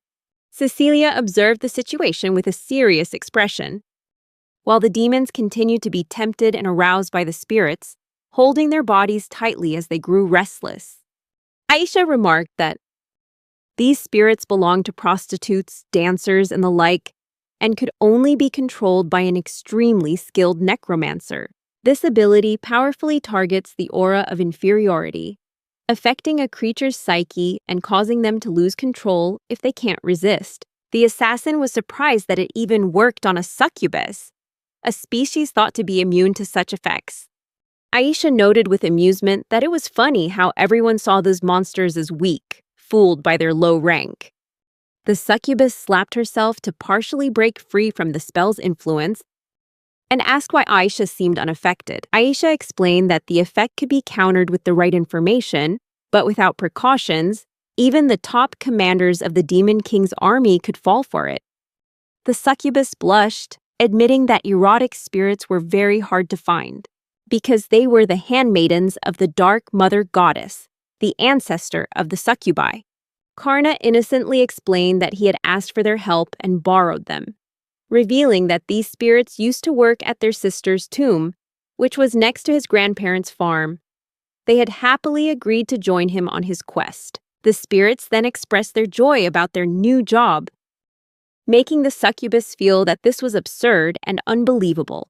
Cecilia then hugged Karna, thinking to herself that the woman living in the tomb must be Astasha, the true ancestor of the succubi, which meant Karna was actually even stronger than her and the succubus matriarch. Mammon raged, wondering how such a weak monster could have the power to affect high-ranking members of the Demon King's army. Belphegor took the chance to mock him for his awkward posture, but then realized he was in the same situation, clutching his own private parts in embarrassment. The orc leader, flustered and worried, suggested they should just go with the flow, because they couldn't possibly fight someone as powerful as Karna. Meanwhile, the succubus matriarch wondered what the spirits had said about Karna, then turned to answer Mammon's question. Karna explained that having an erotic spirit possess a cat allows it to use charm magic. The combination of charm magic and a cat's natural cuteness creates an extremely powerful effect. Karna then recalled the erotic spirits, and Aisha explained that the cats were just being cute and weren't using magic themselves. Erotic spirits are easy to summon, but if the cats continue to use charm magic while possessed, they will soon learn to use the magic on their own. The succubus matriarch realized this would allow the cats to attack humans at a relatively low mana cost, which the orc leader and Belphegor both praised. Belphegor also noted that there must be other low-level monsters with abilities that could be used effectively against humans. And they all applauded the plan. Aisha silently noted that they weren't treating the smaller monsters the same way as the others, simply because Karna was pretending to be one of them. In a flashback, the assassin and Karna meet to discuss the dungeon's renovation a few days before the meeting, and she expresses her frustration at the prospect of using the cats to fight humans, while protectively and affectionately cuddling a cat. Karna observes that Aisha doesn't like the idea of demons attacking the cats, which she confirms. Then she admits that, since you can read my mind, lying is pretty much pointless. She declares her hatred for both humans and demons, explaining that even though he talks about allies like it's a good thing, when their interests are threatened, they often betray each other and argue over petty things. The boy looks at her sadly, realizing that she's been fighting as a mercenary for years without trusting anyone. She explains that despite being blessed with a divine command, she became a mercenary because she needed money to survive on her own. She figures that since people always betray each other and relationships are a hassle, the only thing she wants is to find a cat and treat it like her family. She tells Karna to go ahead and laugh if he thinks that's stupid. Karna begins to tell Aisha about his grandparents and how he works for Cecilia because she acknowledges and rewards him. Aisha suddenly realizes they have more in common than she thought. Gently taking the cat from Aisha's arms, Karna says he wants to make sure she can take care of the things she cares about, and is willing to help her with that.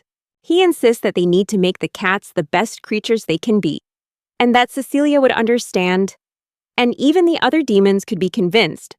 However, they won't know unless they try, which makes Aisha skeptical, and think that humans and demons can't change that easily. Back in the present, Cecilia proposes they stop treating low-level monsters unfairly, suggesting they test their abilities and evaluate them on criteria other than just combat strength. The orc chief and Belphegor speak up in support of her initiative. After some back and forth, the executive committee easily accepts the proposal, leaving Aisha in disbelief. Inside Cecilia's room at the underground palace, Karna is doing his usual chores, cleaning the room, while Aisha and the demon lord watch. Cecilia offers to help him, but after Karna politely declines, she remarks that the idea to improve the cats' lives wasn't entirely thanks to her new advisor, then cuddles one of the cats. Aisha silently wonders if the entire organization will really follow the order not to mistreat the low-level monsters. Cecilia explains that orders from the top are absolute. Aisha comments that if this were human politics, things would be much more complicated. But Cecilia replies that she can't know for sure if the demons won't betray her. However, she trusted Karna, and he answered her call, so she wants to believe in the people she trusts. This makes Karna blush. Aisha checks her orb, noticing it isn't glowing, which leaves her unable to be sure if they're telling the truth or if Cecilia is truly sincere. Aisha feels that demons are better than humans, who scorned her for being a mercenary. As if reading her thoughts, Cecilia reveals that she sent a spy to the imperial capital to gather information. She reassures Karna that humanity won't be sending any elite forces to destroy them right now, since the hero has been executed. Cecilia also informs Aisha that the Adventurers Guild has declared her dead. Aisha is stunned by this news, and a worried Karna tries to comfort her, saying that if she wishes, anyone special to her can be brought to her side. He looks to Cecilia for confirmation. The demon lord cheerfully stands up and agrees, saying she'll allow it once Karna is recognized as a demon general, and that she's counting on Aisha's support. The assassin is terrified of Cecilia, realizing the demon lord isn't doing these things just to win her trust. However, Aisha brushes it all off, saying she prefers cats to humans. Not fooled by that answer, the demon lord asks if Aisha is worried that they'll kill the other humans. Aisha asserts that humans are always fighting and live by the rule of survival of the fittest. Cecilia praises Aisha's metaphor, and the assassin immediately asks her about the goal of taking a human into the demon ranks and paying them so much, seemingly to cause chaos in the demon world. The demon lord becomes flustered by this question and hesitates to answer, surprising Aisha, who realizes she isn't lying. Cecilia then shyly declares that she's interested in human culture, especially love, romance, and marriage, in order to understand the magical link between the life of a human child and a demon child. She bashfully tells Karna that she wants to try doing something romantic, causing the boy to cry out in embarrassment and surprise. Elsewhere in the Grand Palace, a subordinate reports to Mammon that Karna is indeed human. After prying the information from Belphegor's lackeys, he confirms that the boy is a necromancer and asks Mammon what he thinks of this. Mammon reacts with a furious rage, kicking over Belphegor's subordinates. Mammon orders a message be sent to Dargaz, the Lord of Greed, inviting him to the underground palace, with a treacherous smile full of ill intent. Meanwhile, Cecilia asks Karna what she should do about her desire. Aisha, annoyed, leaves the room despite the flustered boy's pleas for her to stay, stressing that love is a recipe for trouble for an adventurer, then shuts the door, leaving Karna and Cecilia alone. Cecilia approaches the panicked boy and declares that this is just like what she's read in her novels. She says they can go on a date and wonders what they should do after that. Karna awkwardly says that he's never been on a date before and there were no girls his age where he grew up. Even if there were, he saw them as sisters, not romantic interests. Cecilia takes his hand, delighted that this is a first time for both of them. She says she doesn't know what to do and that being in love is really hard. Karna pulls his hand back and worriedly asks if she doesn't find this a little strange, because demons rarely show affection in public and don't care much for love.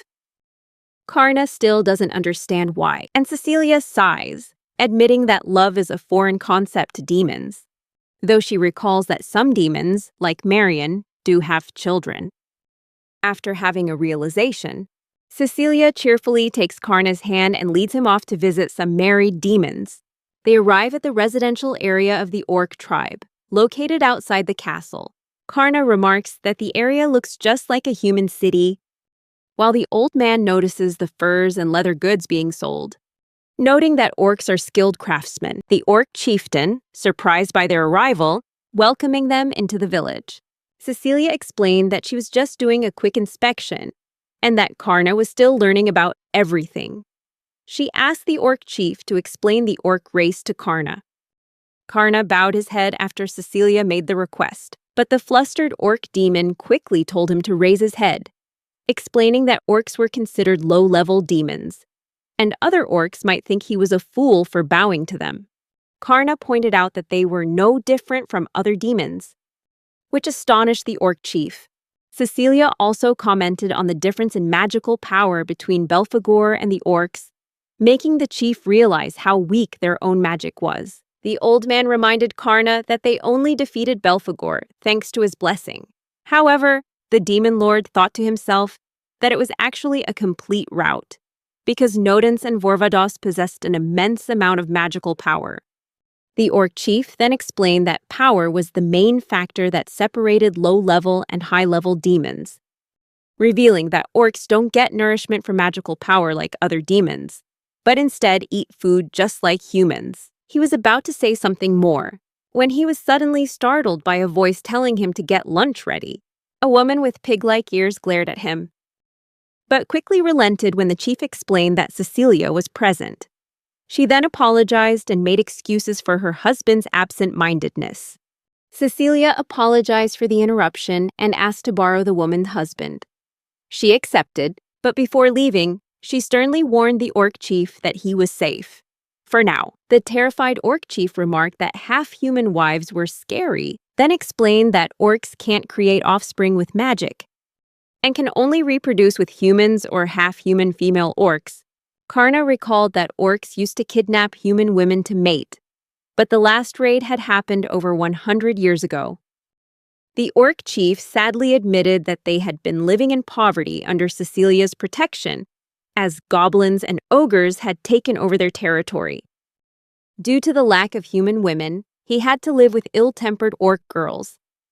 The orc chief explained that the orc race was created when otherworldly gods chose some pigs and granted them magic, which is why orcs consume pork to gain a small amount of magic from it. Nodens suddenly remembered this, recalling that the orcs of his era were an aggressive race with high vitality, created to explore new lands. Just then, the orc chief's children ran up, crying that they wanted lunch, and their mother yelled at them for making a scene in front of the demon lord. The orc chief then asked for permission to prepare a meal for his children, and Cecilia agreed, while also asking to see how they lived. The orc chief was surprised by this request, but agreed nonetheless, and led Cecilia and Karna to his home. Inside the chief's house, Karna noticed a smell like that of rotting corpses, while Cecilia praised the pleasant aroma coming from the poison swamp behind the house. The demon lord looked around curiously, casually remarking that they must all sleep in one room to strengthen their family bond, while the orc chief explained that their living space was just too cramped. Karna apologized for Cecilia's comments. The orc chief then excused himself to prepare the meal, and Karna expressed his curiosity about orc food, happily accepting the offer to try some. After a moment, he served a foul-smelling dish of salted carrion meat and withered vegetables, which made the children drool, while Cecilia and Karna stared at the food in shock. The old man remarked that it seemed the orcs couldn't preserve food properly, and even though their bodies could handle it, Karna would likely get food poisoning. The orc chief explained that they usually forage for vegetables and monster carcasses outside the dungeon, but their food was just pig feed compared to what high-ranking demons consumed. He sighed, saying that fresh meat and vegetables were just a distant dream, and that he longed to be able to feed his child a proper meal just once. Hearing this, Karna immediately offered to help. He used his state restoration power to turn back time, returning the food to its fresh state. The meal quickly transformed into juicy meat, savory salt, and crisp vegetables. The entire orc tribe was shocked by this. Cecilia remarked that this was an application of the time reversal magic Karna had used before. Karna shyly said it was just one of the basic spells of time manipulation. However, inwardly, Cecilia thought that even the greatest mages would bow before Karna to learn this kind of magic, silently realizing that the boy was truly on a completely different level. Nodens and Vorvados then asked Karna, the necromancer, to lend them some of his magical power, and Cecilia permitted it, telling the boy to go right ahead. As the group headed outside, Karna lent his magical power to the outer gods, and they transformed back into their true forms, leaving the orc chief and his family stunned by their terrifying appearances and immense magical power. Upon reaching the poison swamp, the gods decided to combine their powers, using ancient magic to revive the land. A brilliant light shone down, and the ground trembled as the land was healed. Greenery began to sprout from the barren soil, transforming the area into a lush meadow, blessed by the protection of the earth and divine light. This would allow the orc tribe to cultivate vegetables. Karna wondered why they didn't use this magic on his grandparents' farm, but the old man explained that the tomb was too heavily cursed to be purified. The orc villagers quickly gathered, amazed at the sight of crops sprouting from the earth. Vorvados told the orc chief that they must build a proper farm to continue cultivating the land. The chief, still in shock, asked Cecilia if she would grant them a farm. Smiling, the demon lord declared that these lands were under her castle's rule, and it would be beneficial if the orcs were well fed and worked with more energy. The orc chief announced to his family and people that from now on, they could eat as many vegetables as they wanted, leaving everyone astonished and ecstatic. They rushed over to Karna, calling him their savior and tossing him into the air. They gave 3 cheers in unison to thank the demon lord and hailed Karna as a new demon general. Seeing the orc chief's family move to tears, and Karna being cheered on so enthusiastically, Cecilia smiled, confirming that he was indeed the person she believed him to be, ever since their time in the underground palace. Feeling satisfied, Cecilia hopped onto her bat after eating her fill at the orc's lavish feast of meat and vegetables. She told Karna that fresh vegetables were full of magical energy, perfect for a demon, and praised him for his contribution. Karna humbly said that it was the old man who had revived the land, but Cecilia noted that he didn't seem to fully grasp how miraculous it was that he had made a pact with Nodens and Vorvados, restoring their powers. She advised him not to be so modest. Cecilia then confessed that ever since they met, her heart had been beating faster than usual. Looking at her romance novels, she wondered if this fluttering in her chest was love, remarking that it felt quite pleasant. Karna admitted that he wasn't sure about it either, but he would do anything he could for her, because he wanted her to be happy. He enthusiastically declares that he will try his best with love. Cecilia winks playfully at him, jokingly asking if he's treating love like a part of his job. As the boy awkwardly replies, Cecilia teases him and pulls him onto the bed with her.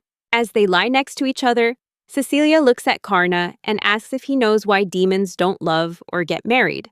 She explains that this stems from ancient stories about the old gods. Karna recalls the stories about the origin of the demon race and the 7 great demon lords who were born after the old gods were destroyed in humanity's rebellion. Cecilia reveals that, as the demon lord of lust, she has inherited the legacy seal, which represents the outer god Bastet, a final trump card that has been protected through generations of demon lords of lust.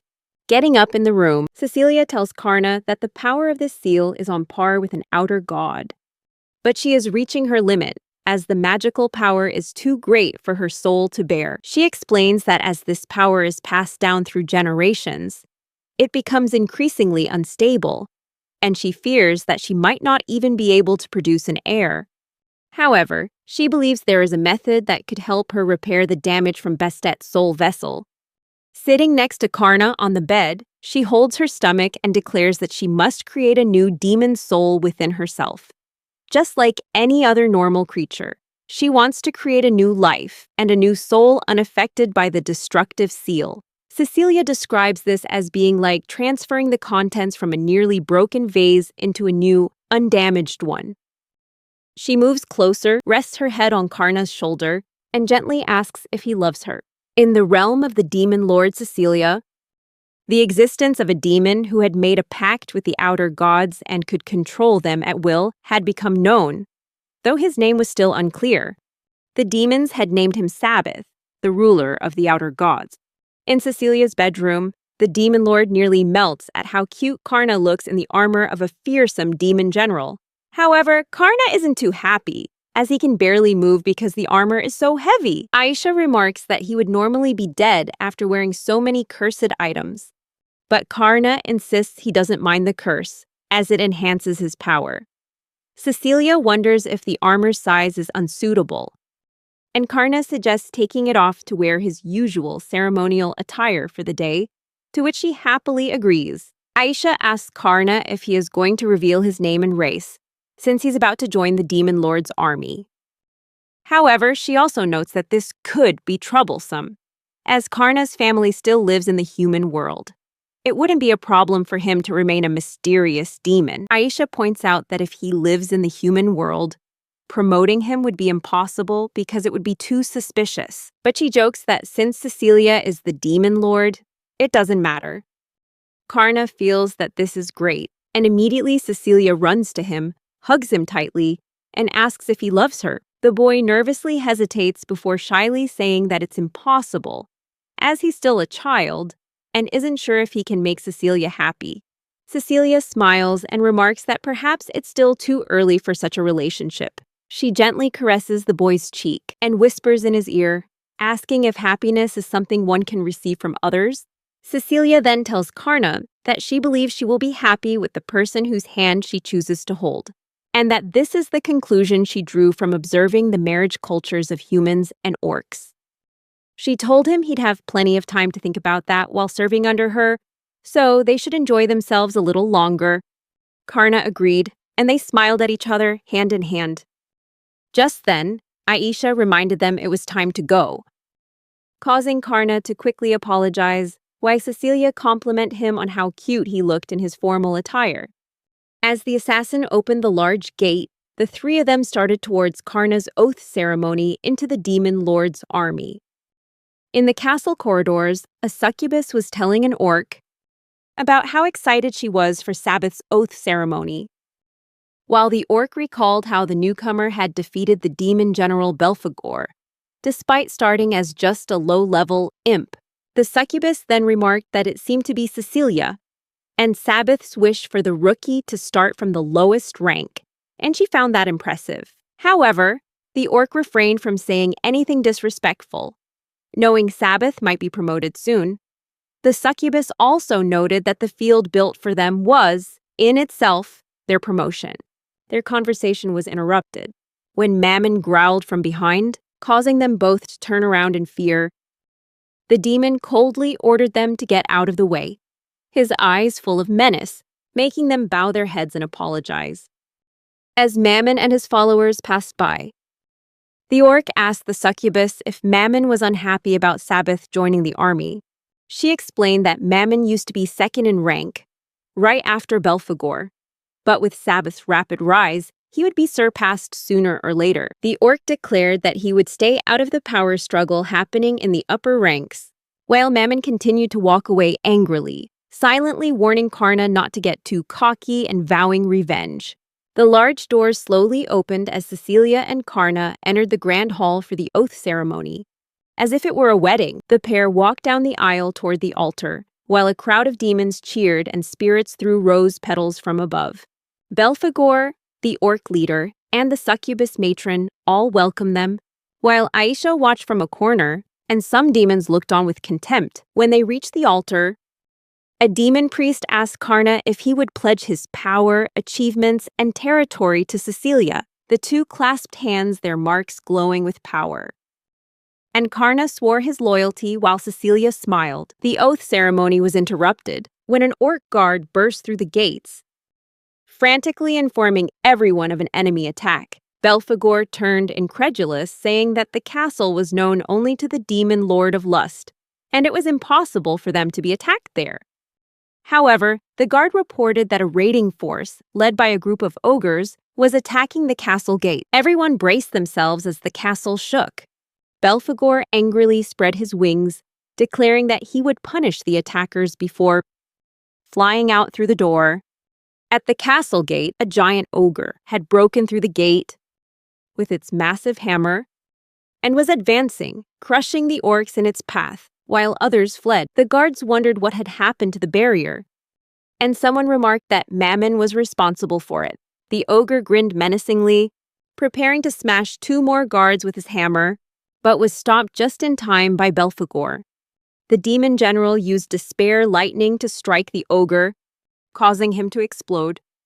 The orcs were astonished by Belphegor's power as he landed in front of them and summoned his soldiers to hold the breach until reinforcements arrived. The demon general was confident in his performance, noting that he was strong, but that Karna was an anomaly. One of his subordinates called for help to stop the incoming wave of ogres, and Belphegor unleashed the full power of despair lightning to blast the monsters back towards the broken gate. The soldiers cheered until a giant ogre lord holding a massive mace approached. Belphegor used his lightning attack again, creating a huge explosion. But as the dust settled, the ogre lord charged straight at him. Belphegor barely managed to dodge the attack from the giant morning star as it smashed into the spot where he had just been standing, and he grimaced, realizing that at this rate, he would soon be defeated. While everyone was discussing the situation, a demon entered the Great Hall and reported that the main gate had been breached and the enemy was advancing. Although Belphegor was holding his ground, he was outnumbered and would soon be overrun. Cecilia remarked that, in theory, the enemy's advance should be blocked as long as the magic barrier was maintained. But inwardly, she wondered how they could have known the castle's location. She briefly considered the possibility that the enemy had bypassed the dungeon, but didn't see that as feasible without an ability from within, like the one Karna had used. Finally, she realized there had to be a traitor in their ranks. Karna asked if the barrier was the one he had destroyed earlier, but Cecilia told him she had repaired it right after and put Mammon in charge of it while asking a demon to go find him. She wondered if Mammon had simply made a mistake, but for now, she decided to put that aside. She asked Karna to join the battle immediately.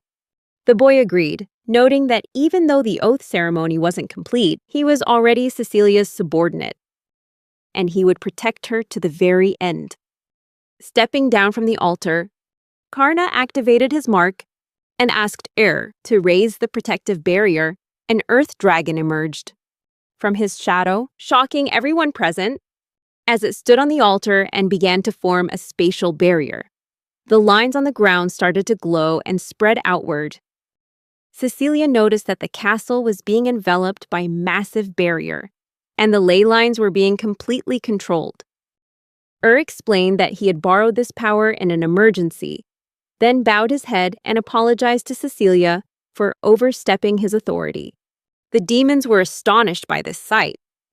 One of them remarked that this must be a bluff, as it would be impossible for a single individual to erect a barrier that required the power of hundreds of high-ranking demons. Declared that the invasion had been suppressed and the attackers could not escape, with all communication cut off. He solemnly proclaimed this in the name of the Genesis dragon and let out a spine-chilling roar, unleashing his full power, activating all the ley lines.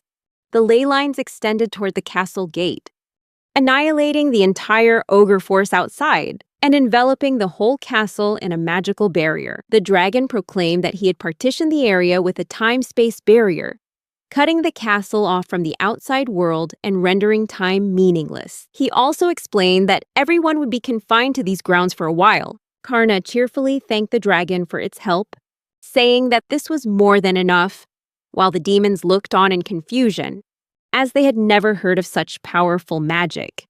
In the end, they concluded it was best not to mess with this dragon. Karna then turned to Cecilia, saying that it was quite a rush, and asked if he did a good job. In response, the demon lord simply patted his head and called him a good boy, stunning the surrounding demons at the sight. The spatial barrier completely protected the castle. Belphegor had succeeded in defeating the ogre lord, but although the barrier had stopped the invasion, he still had to face many other enemies. He challenged fate and tried to use his lightning power one more time, but to no avail. The ogres laughed, realizing the demon general had run out of mana, and they prepared to finish him off for causing so much trouble. Belphegor braced himself for the inevitable, but was suddenly saved by a blast of lightning that sent the ogres flying. He was stunned to find himself still alive, and turned around upon hearing footsteps. Before him were Karna and Nodens, both stepping majestically onto the battlefield. Karna asked him if he was all right, surprising Belphegor to see the boy had come to save him. Nodens grumbled before praising his efforts, saying that he had worked hard as the heir to his mark, and that his opinion of him might have improved. This moved Belphegor, and he thanked Nodens sincerely. Karna and Nodens quickly moved in to take care of the rest. The boy could not forgive the insolence of those who dared to invade Cecilia's castle without permission, and allowed Nodens to unleash his full power. Karna told the ogres to witness the true power of lightning. Nodens used lightning of despair to tear the ground asunder, destroying every enemy in his path, leaving nothing but scorched corpses on the ground. The god nodded, remarking that the outcome was just as he'd expected, and said the battle was an excellent warm-up for his old bones. Leaving the surviving ogres trembling in fear, their spirits renewed, the orc warriors roared in support of Sabbath, and Belphegor turned back to the fray, declaring their goal was to annihilate every enemy that had infiltrated the castle.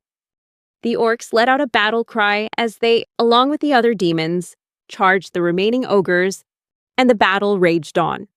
Sometime later, the doors to the Great Hall suddenly burst open, as an orc announced it was only a matter of time before Sabbath subjugated the invaders and drove them from the castle. Cecilia had anticipated this, having full faith in Karna's ability to succeed, but still wondered how the enemy could have known the castle's location as not even most of the other 7 demon lords were aware of its existence. She also found the timing of the barrier's failure to be far too convenient and scanned the crowd, realizing that both Mammon and Aisha were absent, which confirmed her suspicions. Mammon stood on a balcony, watching in disbelief as the battle unfolded outside the castle, witnessing his plan crumble as the ogre army was annihilated. His aide asked him what he was going to do, as Mammon anxiously bit his nails, realizing the ogre army was about to be wiped out and wondering if he'd made a mistake in allying with them. Aisha appeared silently behind him, placing a dagger to his throat and agreeing. Saying his mistake was betraying his demon lord, Mammon's aides were startled, realizing she was one of Sabbath's own. But she warned them not to move, or she'd slit their leader's throat. They retorted that only a human would resort to such cowardly tactics, but Aisha shot back that for all their talk of cowardice, they were the ones who had betrayed their master. Mammon was stunned, realizing Aisha had been watching his every move. She pointed out that he was an amateur, since lowering the castle's barrier right before the attack was far too suspicious. Aisha declared that while he might be good at counting money, he was terrible at scheming. And with victory now out of reach, she demanded he surrender on the spot. However, just then, Aisha sensed a presence behind her and managed to turn just in time, only to be struck and sent flying across the room along with Mammon. Aisha quickly regained her footing, but was immediately grabbed by the throat by an invisible hand, lifting her off the ground.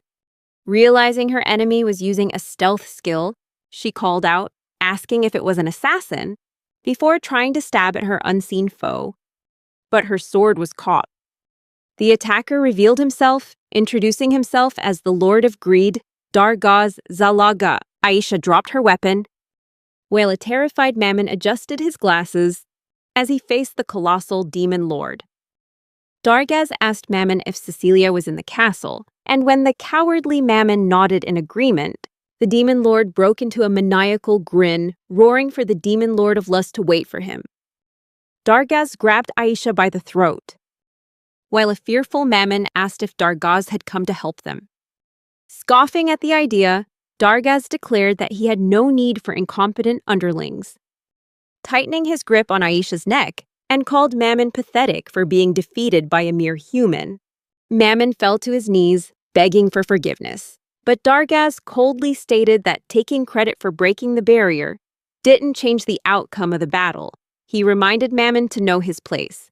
To the shock and confusion of Mammon and his minions, the demon lord of greed revealed that he had come to the castle with his strongest subordinates, the 3 great demon generals of greed, all of whom were far stronger than the ogres.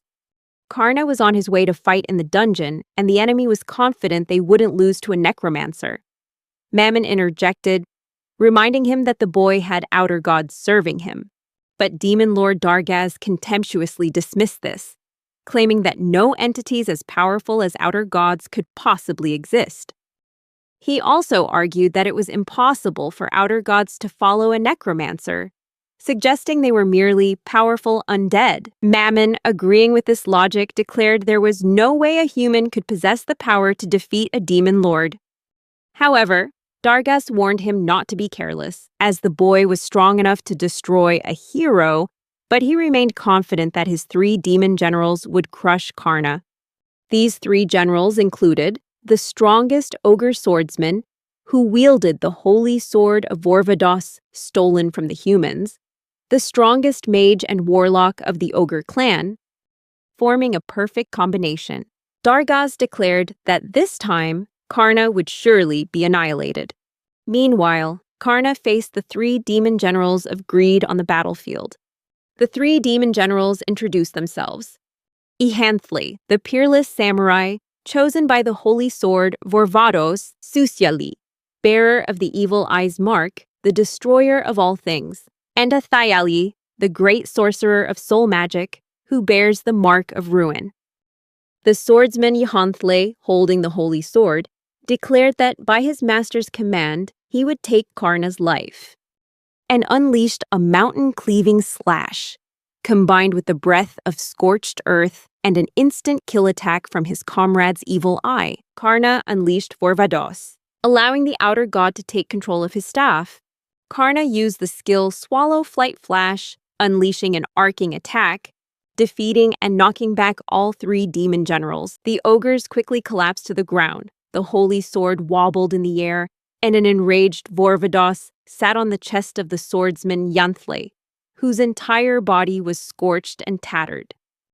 The two remaining demon generals bowed their heads, crying and apologizing to Karna, while the furious outer god realized the sword was his own. Vorvados began punching the swordsman's head with flaming fists. Clutching the sword, Karna recognized it as identical to the toy Vorvados had given him to learn swordsmanship, and declared that the gaudy decorations on it made him sick. Vorvados angrily asked the ogre swordsman if he was the one who had modified the sword. But the swordsman burst into tears, swearing he wasn't the one who did it, and that the sword was already like that when Dargaz gave it to him. The outer god grabbed his head, his flesh sizzling as it tested the truth of his words. From a distance, Belphegor watched, amazed that Karna could defeat three demon generals with a single blow. The scorched swordsman wept, begging for his life and promising to tell them anything they wanted to know if they spared him. Karna asked if their main force consisted only of those present, and the ogre confirmed they were tasked with a frontal assault, while their demon lord slipped through a gap in the defensive barrier to assassinate Cecilia. Karna was shocked to hear this, realizing the demon lord of lust was in grave danger. Karna angrily demanded the demon general explain the assassination plot. And in desperation, the swordsman explained that wars between demon lords would continue until one soul was taken and destroyed. Therefore, to achieve victory, it was necessary to kill the opposing demon lord before they could escape. Vorvados then suggested Karna hurry back to help Cecilia, and the boy agreed, leaving Belphegor to handle the current situation. The demon general eagerly accepted the task. The ogres realized the gravity of the situation, as their generals were defeated, and began to panic, looking for a way to escape. However, with the barrier blocking their exit, they desperately tried to break into the castle. Karna realized the situation was getting out of control and knew he couldn't let any more ogres enter the castle. As one of the demons pleaded with Karna and Belphegor for help, Belphegor assured him that everything would be taken care of. And Karna agreed but decided to offer some extra assistance. Karna used his magic to summon, causing the dead ogres to rise as undead. The demon general Belphegor was shocked at the sight, but Karna simply stated that he could create zombies as long as there were corpses. And of course, the fresher the better. Belphegor found this utterly revolting and watched in amazement as the resurrected ogre lord fought against its former comrades. Belphegor told Karna to leave, as things would be fine here, and Karna summoned the spirits to carry him back to the castle. Meanwhile, inside the castle, Mammon offered to lead Dargaz to Cecilia and asked the demon lord of greed what he would do with Aisha, whom he was still choking. Dargaz coldly replied that he would have his fun with her for a while and then toss her aside. Aisha, still being choked, profiled her attacker, realizing he was the ruler of the Lukajan wilds and the lord of the pillaging orc and goblin tribes who moved from place to place raiding human lands. Additionally, he had 3 demon generals under his command with power comparable to a hero's. Aisha understood that if Dargaz won, humanity would suffer countless casualties, and that siding with Cecilia and Karna was a much better option. Thinking fast, she dropped an object that emitted a brilliant flash of light, temporarily blinding everyone present. Seizing the opportunity, Aisha landed a kick straight to Dargaz's jaw and leaped back, throwing a smoke bomb to cover her movement.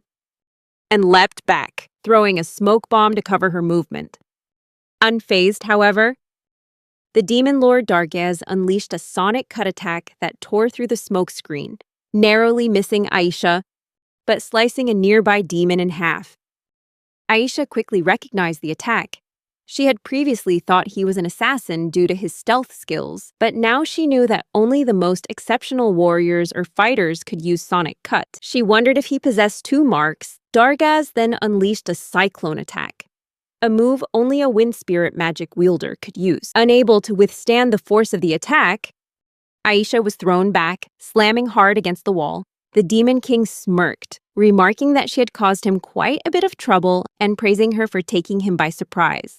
He picked up the item she had used, recognizing that it wasn't anything new, but speculated it must have been enhanced by the mark of a gifted individual.